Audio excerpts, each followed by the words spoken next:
But they have some information from Jesse's boyfriend, Scott, that indicates she had experience with ingesting eye drops herself. So apparently Scott shared some text messages they exchanged 3 months after Lynn died. He turns them over to the police.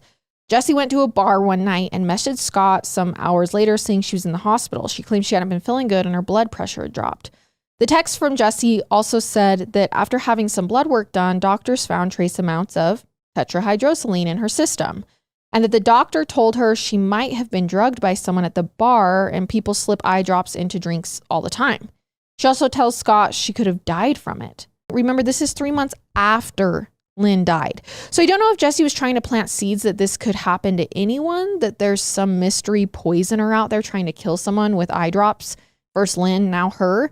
But what's more important is Jesse clearly knew that ingesting eye drops could kill someone before police told her about the toxicology report. Jesse knows she messed up in that interview because after spending another night behind bars, she reaches out to detectives and says, can we talk again? Lynn, she used to mix eye drops with her vodka sometimes. She says she'd actually known of at least 3 different times when Lynn did this, maybe more. But Jesse tells him, I promise I never gave it to her. This was her decision. I had nothing to do with it. Cut to the next day. Jesse requests to be back in front of investigators again.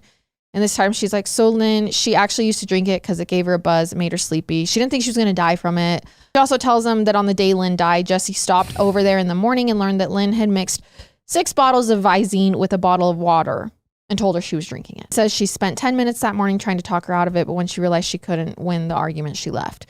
Till she went back that night, found her friend dead in the recliner. So now police are just completely speechless because the woman has been lying to them for the last several days.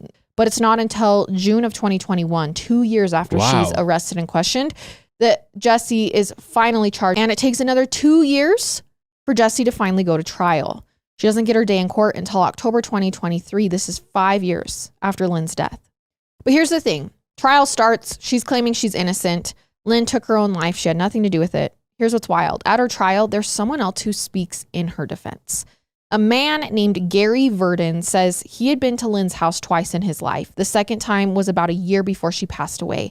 And he claims the day he was there, he saw a bottle of Visine sitting out with Lynn's vodka and her cigarettes. He also said that on another occasion, he was with Jesse's mom, Jennifer, when Jesse called. Jennifer put her on speaker so he could hear the entire conversation, and he claimed Jesse was with Lynn. And Lynn was talking about how she was considering suicide. Well, the prosecution made a slam dunk statement that I think helped in this trial. They stated that if Lynn had died by suicide that day, then the timing of all of it happened perfectly for Jesse because Jesse had just sucked the last drop out of Lynn's bank account. And just when there was nothing else to steal from her,